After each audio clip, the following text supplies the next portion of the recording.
Welcome to Tales of History and Imagination. Eccentric Tales from History by Simone Whitlow.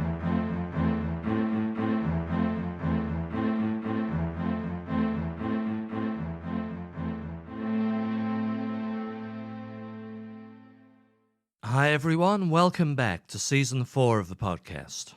This week we're delving into the picaresque and the life of one Jörgen Jorgensen, a man whose trajectory in life was akin to the character in Sinatra's That's Life.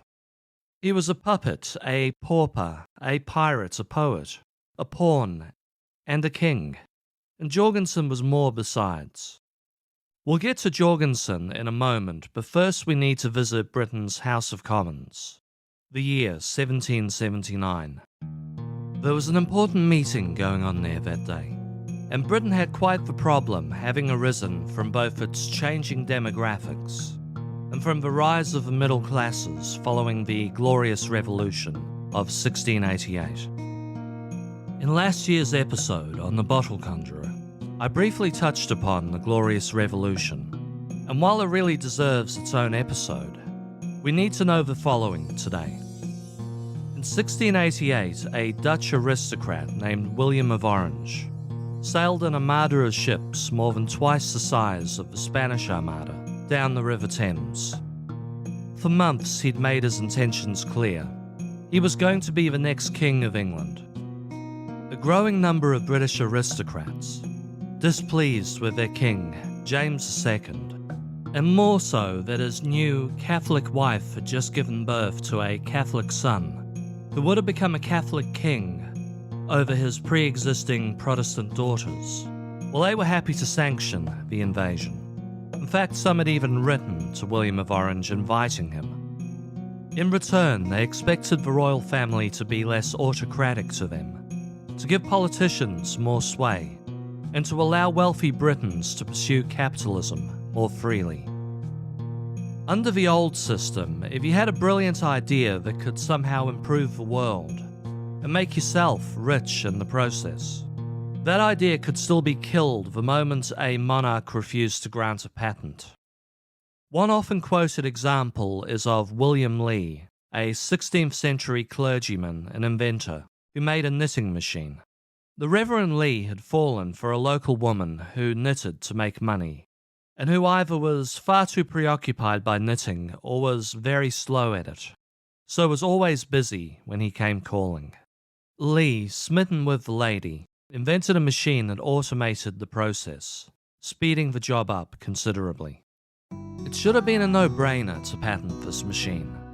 An effective labor-saving device, it could have sped up production, giving thousands of women thousands of hours of their lives back. Possibly to date a Reverend Lee, or possibly the lady just wasn't that into the Reverend. So maybe thousands of hours of washing her hair that night, till the Reverend finally took the hint. But if this didn't hook the royals, how about the fact that increased productivity equals more product, equals more trade, equals more sales, equals more tax money in the royal coffers? Well, none of this impressed Elizabeth I. She worried the machine would lead to skilled artisans losing their valuable skills forever, and so she declined the patent. When Elizabeth died soon after, and Lee's business partner got involved in a coup attempt against her successor, James I, Lee fled to France, who in turn loved his invention and granted that patent. England's loss was France's gain. Anyhow, long story short, a greater freedom to pursue inventive ideas, combined with an offshoring of a lot of agricultural work to the colonies, and the rising coffeehouse culture, where ideas could percolate like coffee beans among inventors, and finally, having all of the prerequisite concepts needed for an industrial revolution. It all meant the Industrial Revolution came to Britain first. It also meant Britain had become urbanized and industrialized, and experienced the rise of a wealthy, powerful middle class. The middle classes were determined to have their say in this new Britain, and a top priority for them was more laws to protect all the shiny new things their newfound wealth could buy. On one hand, a group of people with some things already suddenly had more things, and were becoming increasingly serious about protecting those things. On the other hand, many people moving to the cities were headed in the other direction. The former villagers lost old community ties when they moved. In hard times, those former connections had banded together to help those in need. But the tyranny of distance made this more difficult. Many also had to work new factory jobs, and the unskilled jobs particularly did not cover basic needs when times were good. Add job loss or sickness or injury, and suddenly times were dire for many, and this led to a sharp rise in what we now think of as petty crime. But the law codes moved with these changes in favour of the rich. Even minor crimes became hanging offences. By the end of the 18th century, 220 crimes carried the death penalty. At the time of this meeting in Parliament in 1779, people were looking for an answer to the Bloody Code, as it later became known. Owing to a squeamishness in executing a starving person for thieving a meal, 35,000 people were sentenced to death, but only 7,000 executions actually occurred. Just lock 'em up wasn't working terribly well for them either, and the prisons were overflowing. Prisoners had to be moved en masse to prison boats until an answer could be found. Speaking to Parliament that day, one of the rock stars of Pacific exploration, Captain James Cook's former botanist, Joseph Banks. Now, we don't need to go into detail on his speech. We still have a half-hour podcast episode and an infamous filibuster still to speak of.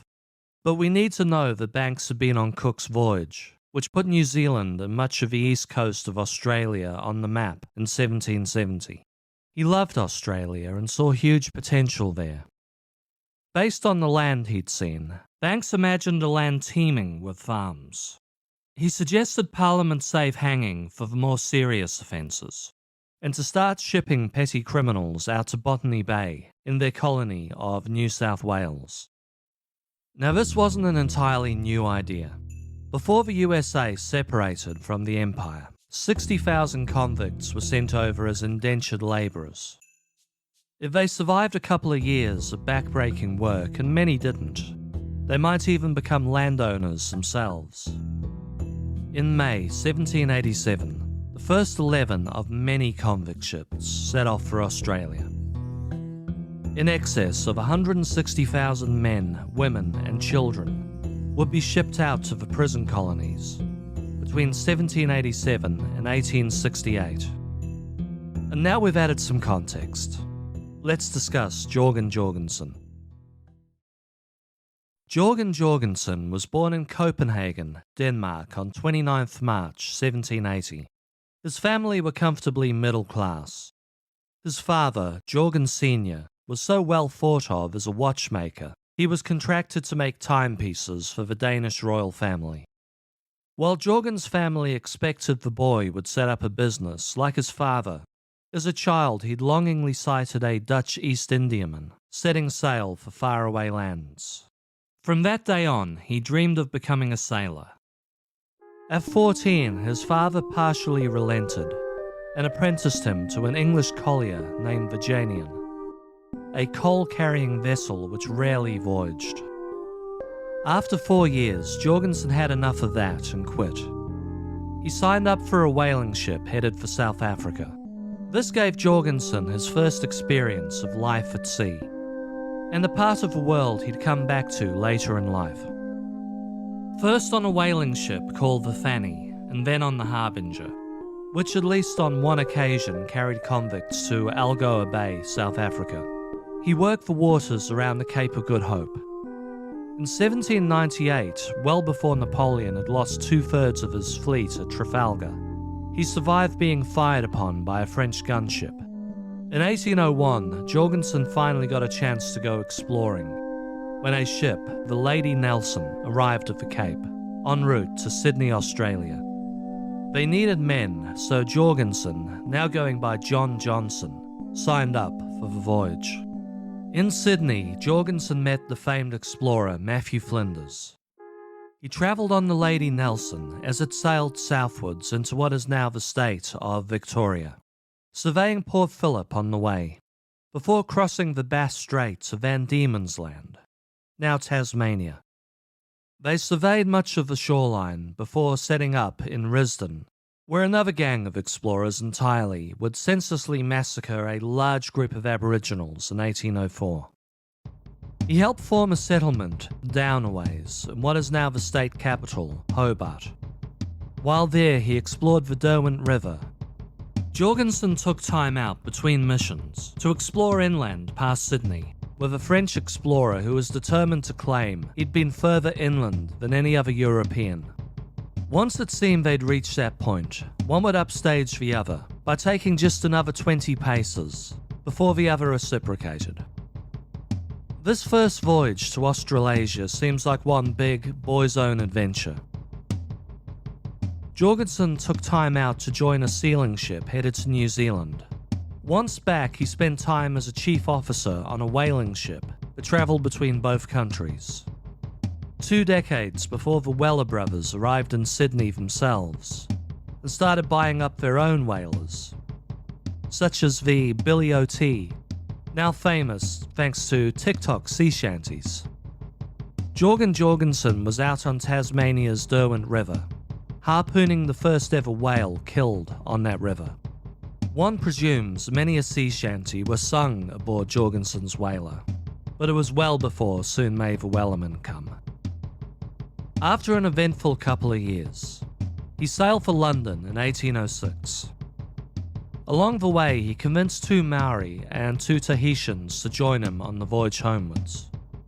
His plan was to bring them to someone in England who would show them Western ways, especially Christianity.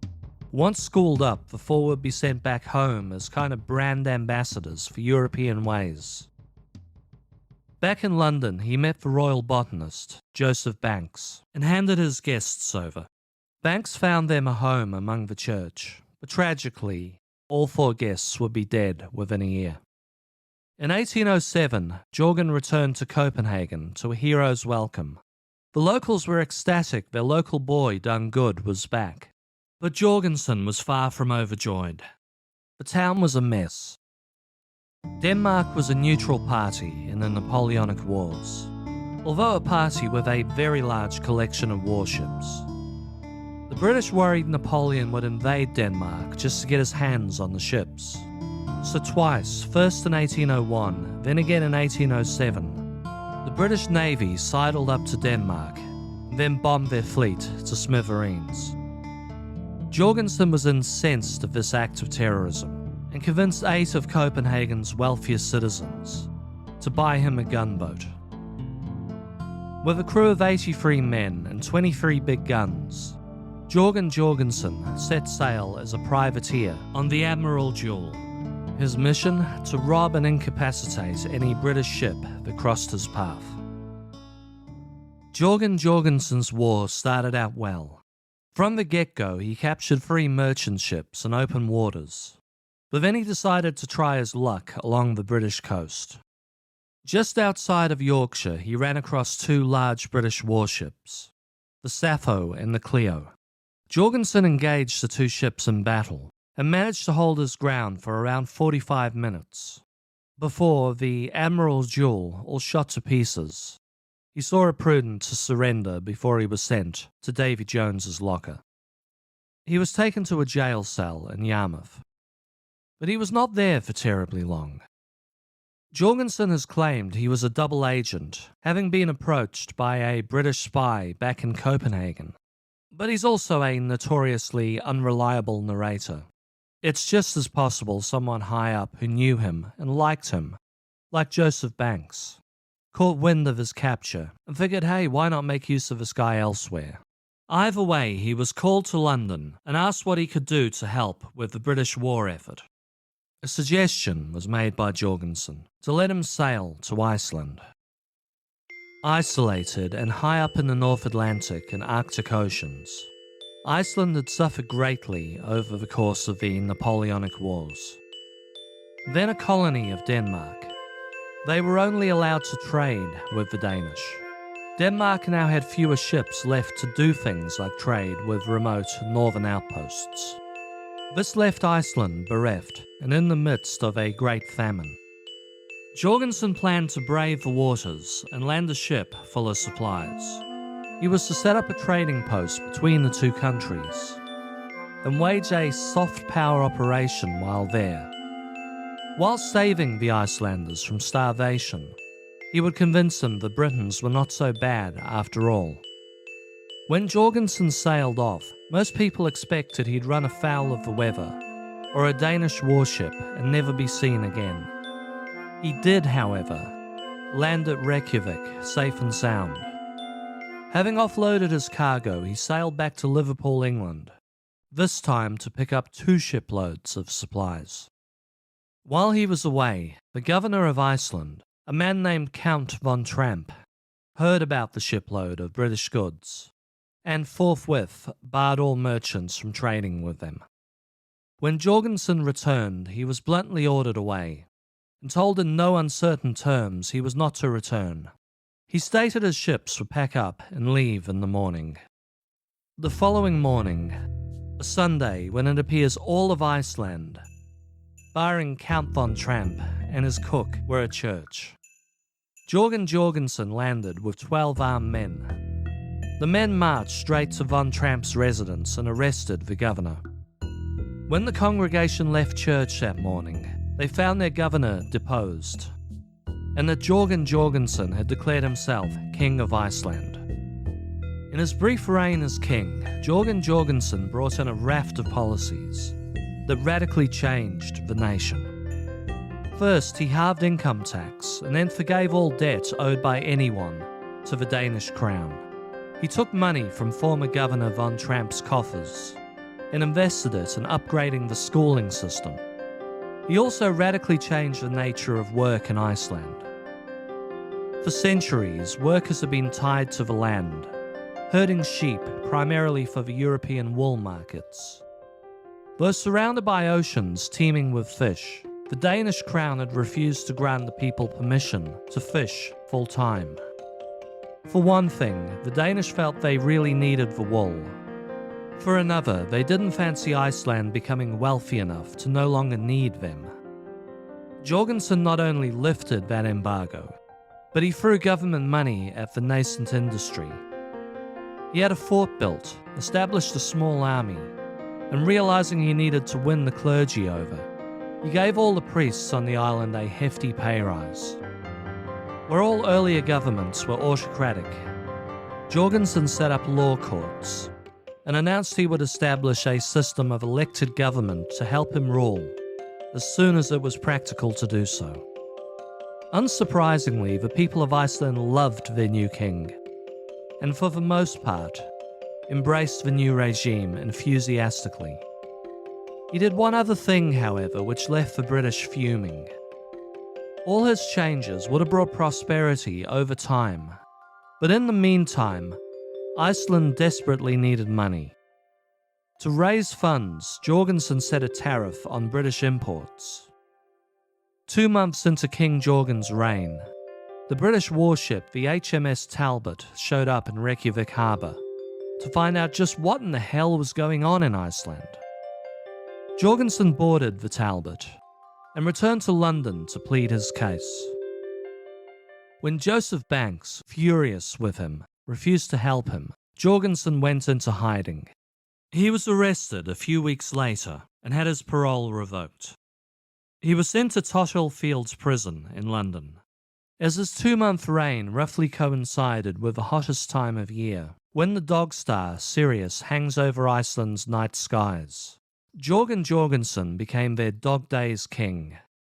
Historically, the phrase refers to a time when the world is altogether too hot, and people feel altogether too languid to get much done. His brief reign was anything but. Sadly for the people of Iceland, life returned to their old normal, and would stay so until an independence movement made headway in the 1840s. Jorgensen was released from jail in 1811. He was briefly in Tothill, where he met an Irish political prisoner named Count Dillon. Dillon was from a dissident family that had never given up on the idea of Irish independence, and who had been involved in both the American and French revolutions. At the time, he was being held at His Majesty's pleasure, as the British feared he could foment a rebellion in Ireland. In the midst of Napoleon's wars, this could have been catastrophic. For one, it could have given Dillon's ally, the Little Corporal, a staging post to invade Britain. Dillon's conversations with Jorgensen haunted him for the rest of his life.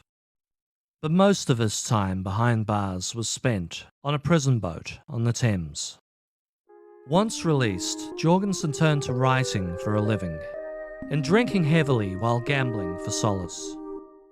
His lifestyle wildly swung from wealth to poverty as he burned through his earnings. This included a large state lottery win Jorgensen and a syndicate of 15 others won. For a while he moved to Portugal, but got involved in gambling there. One day he got badly beaten up. He made his way back to England, but only after joining a crew of a Navy vessel sent out to capture privateers, then either becoming ill or faking illness so he could be sent back home.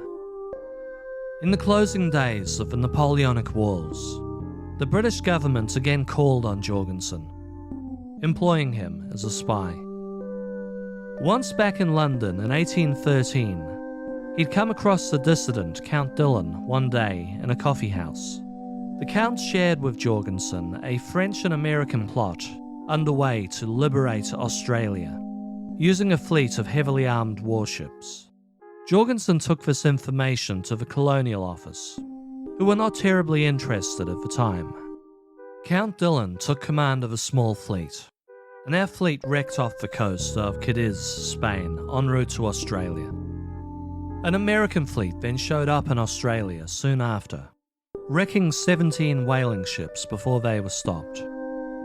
Authorities started to wonder if Jorgensen could be of use to the war effort after all.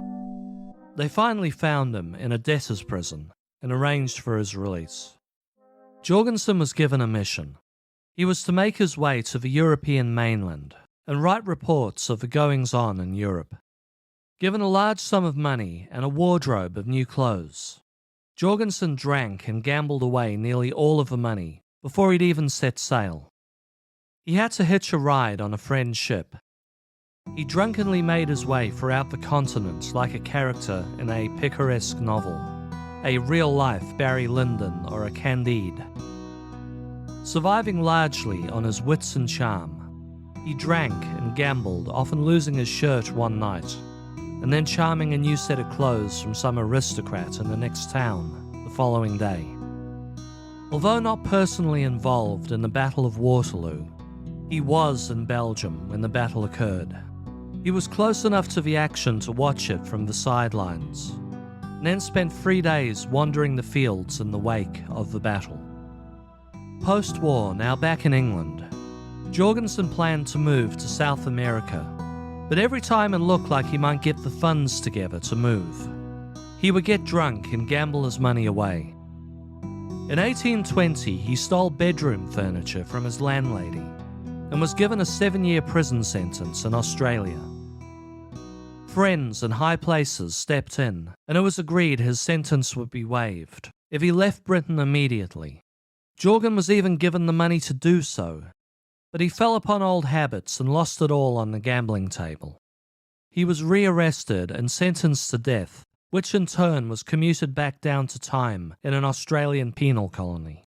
And so it was King Jorgensen, the first European monarch to set foot in Australia, arrived in shackles in 1825. His time in Australia doesn't seem nearly as bleak as much of his life prior, barring one major blot to his reputation. He was transported to Tasmania, where he resumed his earlier work, going out on expeditions into the wilderness to map out the island. For a while he was deputized to go fight the outlaws who escaped from the prison camps. Disappointingly, he also became involved in the Black War, where Tasmanian settlers all but wiped out the Aboriginal population of the island. In 1835, Jorgen Jorgensen was granted a pardon, but chose to stay on in Australia.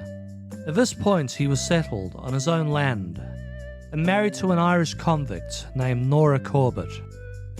He was living an uneventful but very happy life. Jorgen Jorgensen, one-time King of Iceland, died in Australia, 20th of January 1841.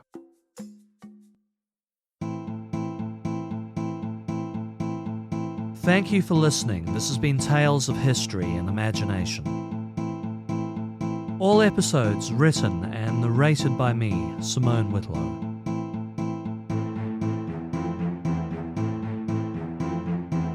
All music, yours truly. Visit the show at historyandimagination.com. You can follow me on social media, links in the show notes, and get access to exclusive bonus content via my Patreon, also in the notes. If you enjoyed the show, please leave a like on your podcatcher of choice and share the episode, as word of mouth is the best way to help shows like this grow. See you back in 2 weeks' time for more tales of history and imagination.